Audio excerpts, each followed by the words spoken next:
A continuación, Nuestra Justicia. Clasificación A. Apto para todo público.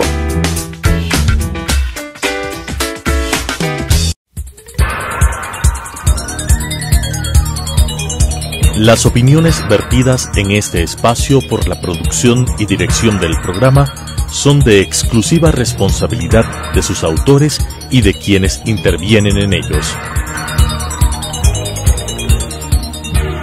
Telesucesos, Canal 29 UHF presenta Nuestra Justicia, un programa de opinión y controversia con la conducción del doctor Germánico Maya.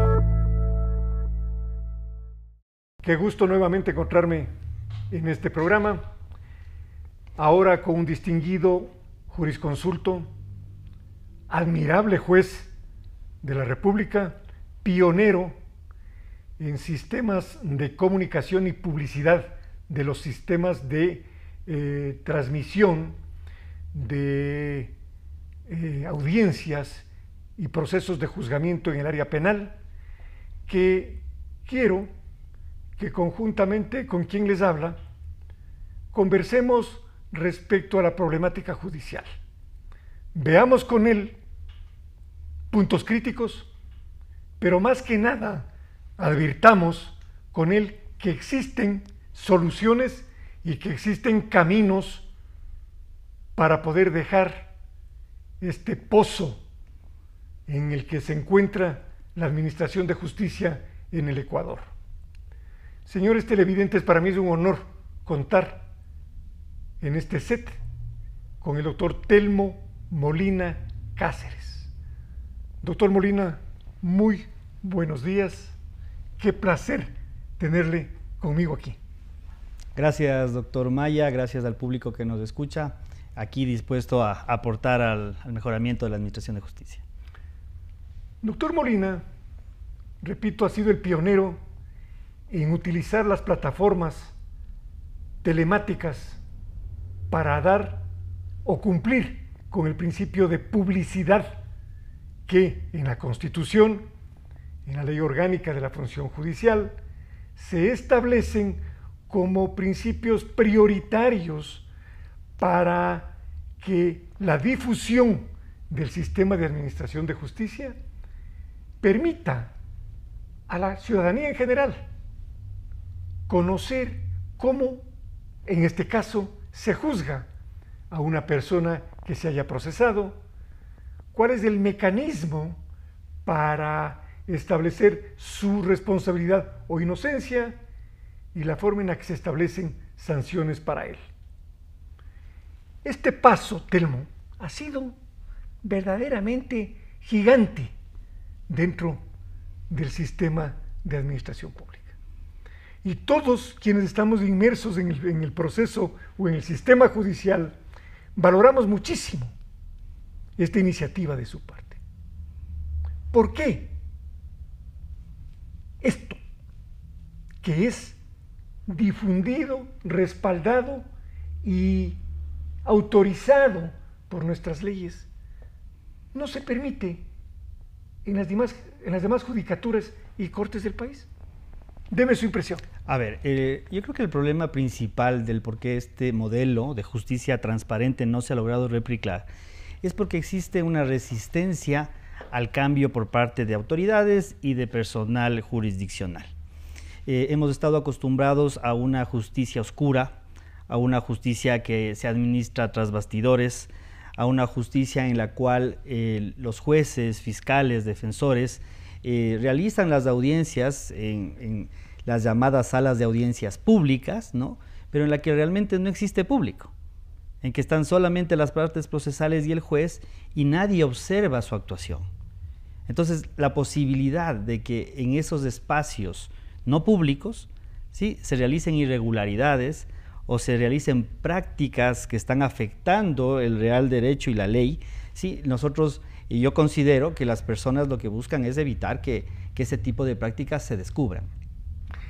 Parece ya palabras sacramentales las que los jueces enuncian cuando empieza una audiencia.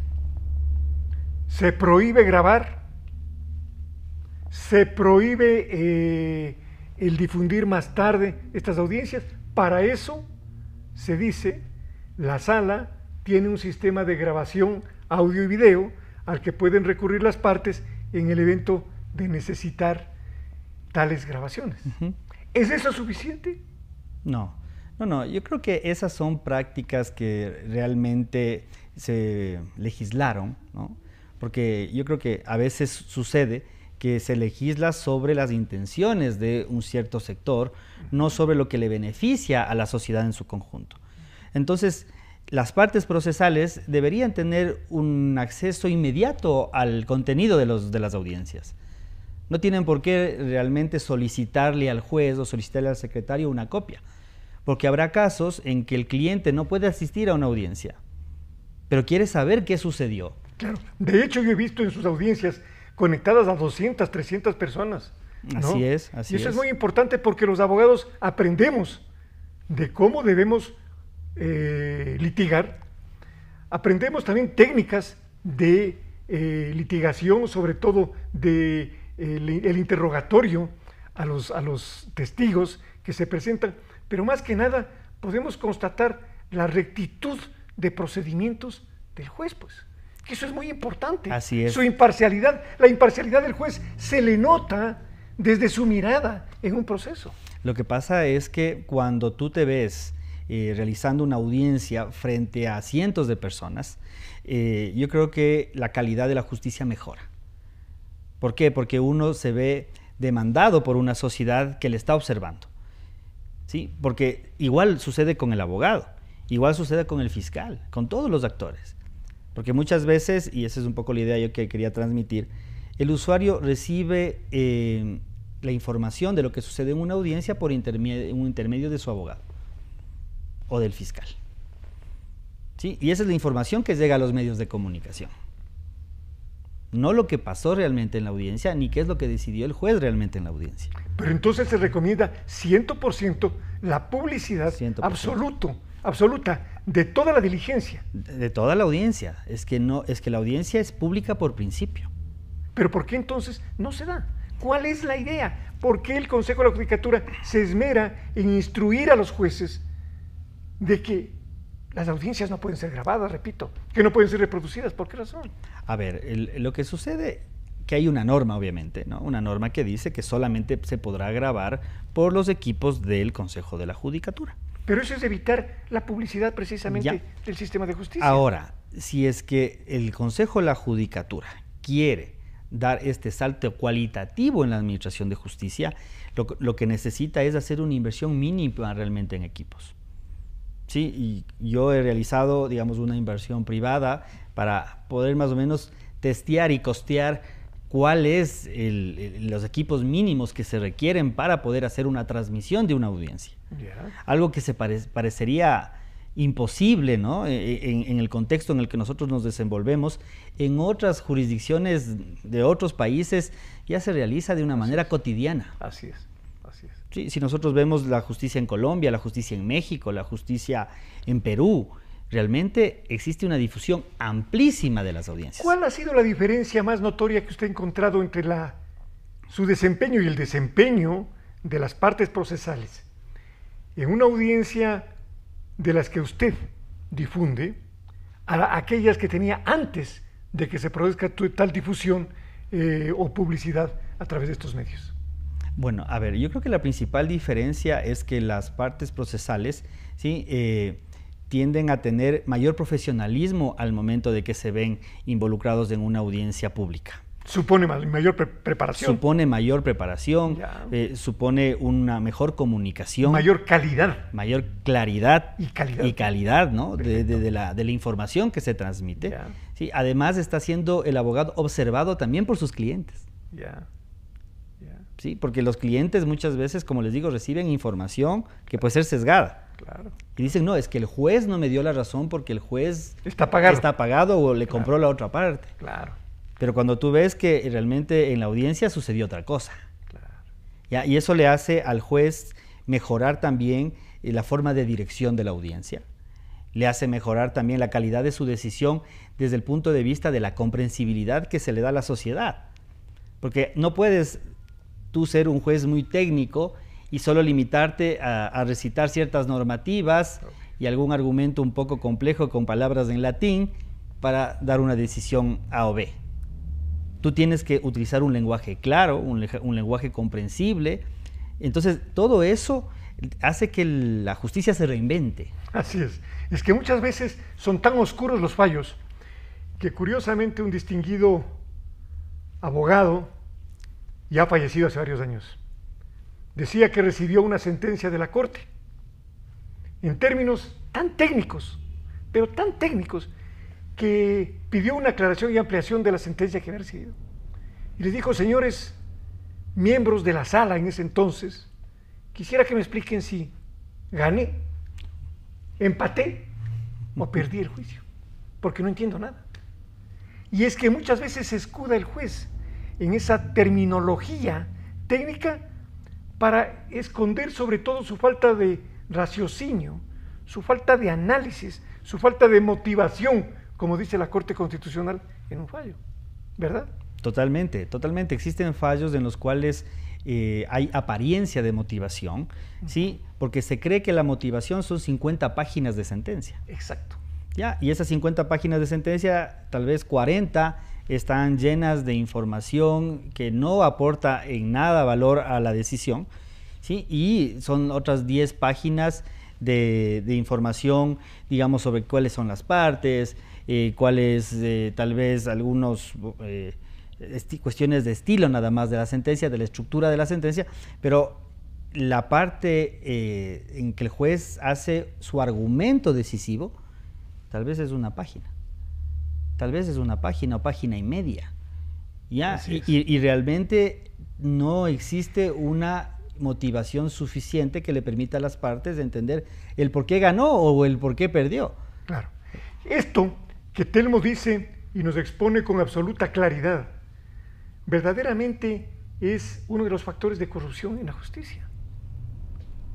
Porque, de un lado, esconder la verdadera intencionalidad del juez de beneficiar a determinada parte con una falsa motivación o con una aparente motivación, que varias veces se refleja en el famoso copy-paste de otros fallos, es verdaderamente alarmante. Y por esto topo el tema de la corrupción, Telmo, que está inserta y que no podemos negar. Así es. Dentro del sistema judicial. Hace pocos días en Sangolquí, ¿ya? No en una parroquia alejada de Quito o de los centros más importantes del país. En Sangolquí, una jueza copiaba textualmente el fallo de otro juez en un caso muy parecido. Y muy suelta de huesos, al ser reclamada por los litigantes, respondía que dos personas pueden pensar igual, hasta con algunas faltas de ortografía. Así es la calidad de jueces que tenemos, así es la sinvergüencería con la que muchos administran justicia, Telmo. ¿Cómo erradicar desde el punto de vista del juez probo, del juez recta, como es Telmo Molina, que eso es indiscutible y es absolutamente ponderado por todos quienes hacemos la función judicial? A ver, yo creo que existe un sistema de recursos que debería ser mucho más exigente con los fallos de primer nivel, ¿sí? Porque cuando nosotros nos equivocamos, nosotros como juez de primer nivel podemos equivocarnos. Claro. ¿Quién tiene que corregir ese error del juez de primer nivel? Es la Corte Provincial.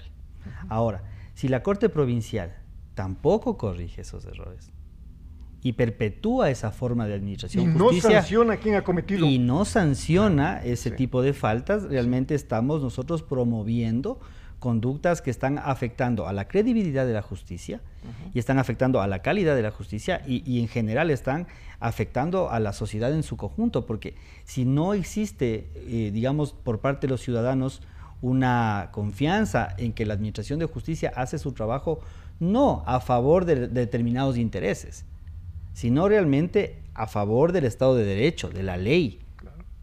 Ningún abogado, creo yo, que se va a quejar si sabe que el fallo está en derecho. Claro. internamente conoce el abogado que el fallo es correcto. Y es fácil de comprobar, pues, por parte del superior. Sí, y es de verificar. Pero si tú sabes que ese fallo realmente está viciado, como en este caso, ¿no? Imagínate que alguien copie una sentencia. Ahora, dependiendo del tipo de sentencia, ¿no? Porque existen sentencias que muchas veces son solamente formatos. Ya. Porque, por decirte, una prescripción. Claro. Porque son de baja complejidad, digamos, la decisión. Un archivo, en un tema de una investigación previa, tal vez. Son temas sencillos. Pero ya una sentencia, dependiendo si es una acción de protección, por ejemplo, no puede ser un copy-paste. Hablamos de las acciones de protección. Es un tema que realmente no podemos dejar de topar. Se dice que son ellas las causantes de que 9 de cada 10 ecuatorianos digan: yo no creo en la justicia, yo no creo en los jueces, yo no creo en el sistema. Yo leí hace poco, porque soy un seguidor de Telmo Moreno. Gracias, doctor. En el Twitter, en X ahora, que manifestabas tú que no se puede criminalizar a los jueces por sus resoluciones en materia constitucional. Y ciertamente que muchos jueces abandonan el campo de la constitucionalidad para abordar la legalidad y de esta manera dar la razón o satisfacer el ímpetu del accionante, en perjuicio muchas veces, como vamos a analizar más adelante, de muchas entidades e instituciones serias. ¿Qué hacer para evitar que los jueces sean presa fácil de la tentación del dinero para otorgar, repito, a través de estas vías constitucionales, resoluciones que son atentatorias al Estado realmente de derecho? Sí, coincido. Existen decisiones en garantías jurisdiccionales que realmente nos ponen en una situación muy compleja a los jueces del país. Y yo no avalo ese tipo de decisiones. Habíamos visto un caso en el cual una jueza de Montecristi había dejado libre a 2 femicidas a través de un habeas corpus, de sentencias de ejecutoriadas. Es gravísimo. ¿Cuál es la justificación desde el punto de vista constitucional para que se haya hecho esa? Ninguna. Ningún jurista, ningún juez que respete la dignidad de la justicia podría estar de acuerdo con ese tipo de decisiones. Hay otros casos, por ejemplo. Conocemos de un juez en Riobamba, de un juez en Guayaquil, y que ahora a través de un juez en Atacames pretenden a través de acciones constitucionales bajarse créditos.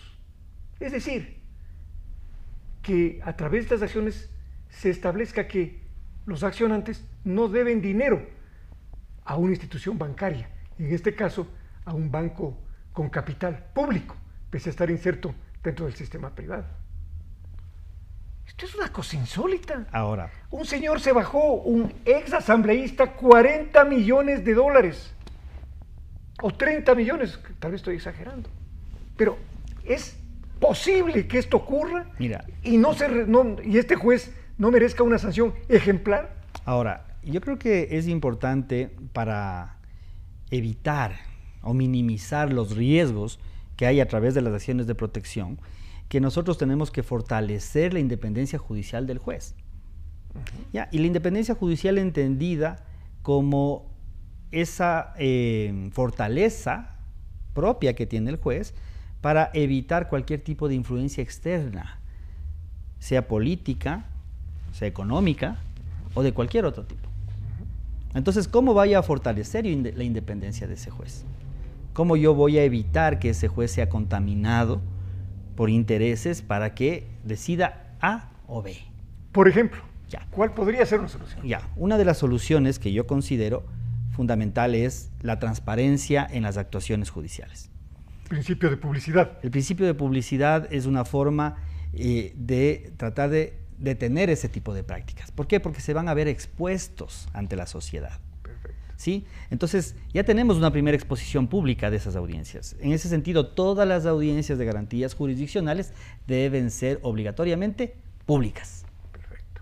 Públicas a través de los medios digitales disponibles. Ya. Podremos utilizar plataformas como YouTube, como TikTok actualmente, que es muy famosa, de diversos medios. ¿Para qué? Para que esa audiencia esté pública y disponible. Perfecto. Entonces, yo puedo criticar esa audiencia y revisar qué es lo que pasó en esa audiencia.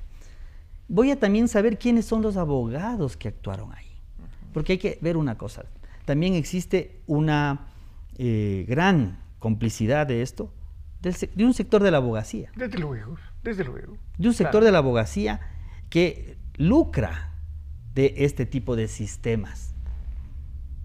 ¿Ya? ¿Quiénes son los abogados que están obteniendo esos fallos tan jugosos? Así es, así es. ¿Ya? Así es. ¿Y cómo lo están logrando? ¿Ya? Lamentablemente, sobre ese tipo de conductas de los abogados poco se dice. Porque hablábamos de mucho tiempo, ¿no? Uno es del corruptor y otro es del corrompido, ¿no? ¿Ya? Todo el mundo fija sus ojos en el corrompido, pero no en el corruptor. ¿Qué es lo que está pasando con la abogacía? La abogacía también no necesita una renovación. Desde luego. La abogacía también no necesita... Y mayor control. Y mayor control y un Así mea es. culpa también de lo que Así está es. sucediendo. Desde luego, desde luego. Entonces, empecemos también, digamos, en observar todos los actores de esta problemática. Sí. Hemos visto que los jueces A, B, C, hasta hemos hablado de los abogados que han patrocinado esas causas ahora y tienen habilidades mucho más sofisticadas, ¿no? Porque no te presenta ya el abogado. Te manda como en la acción de protección, viene hecha obviamente por un abogado, pero presenta a un ciudadano común. Ya, ya. Para evitar precisamente verse involucrados. Claro. Pero atrás de esa acción de protección, obviamente existen abogados. Claro, claro. ¿Ya? Entonces, esos son abogados los que buscan los canales, los que buscan las formas para poder intervenir. Pero que definitivamente lucran. Y la intervención del juez. Ahora, algo que yo creo que, además de la transparencia, sí, yo creo que necesitamos que el juez rinda cuentas. Ya. ¿Sí? El juez debe rendir cuentas. ¿Ante quién? Primero ante el Consejo de la Judicatura como órgano de administración, ¿sí?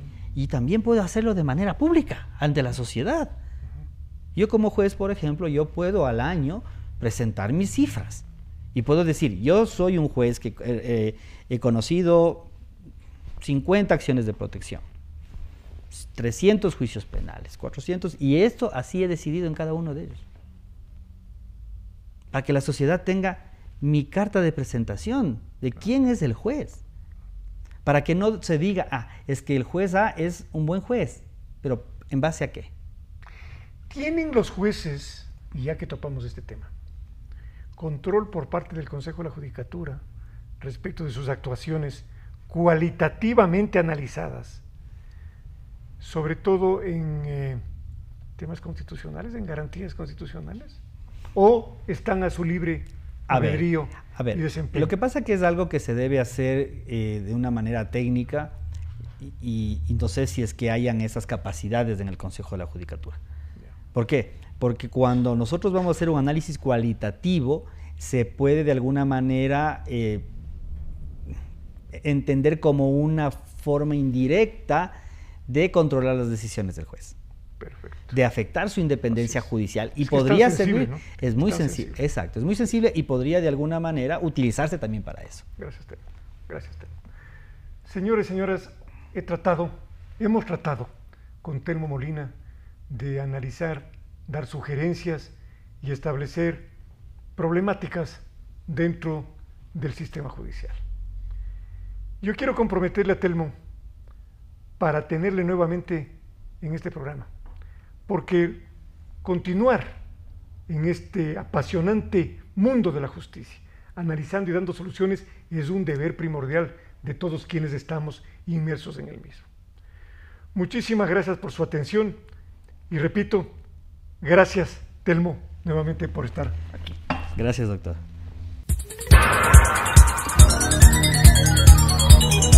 Las opiniones vertidas en este espacio por la producción y dirección del programa son de exclusiva responsabilidad de sus autores y de quienes intervienen en ellos. Telesucesos, Canal 29 UHF presentó Nuestra Justicia, un programa de opinión y controversia con la conducción del doctor Germánico Maya.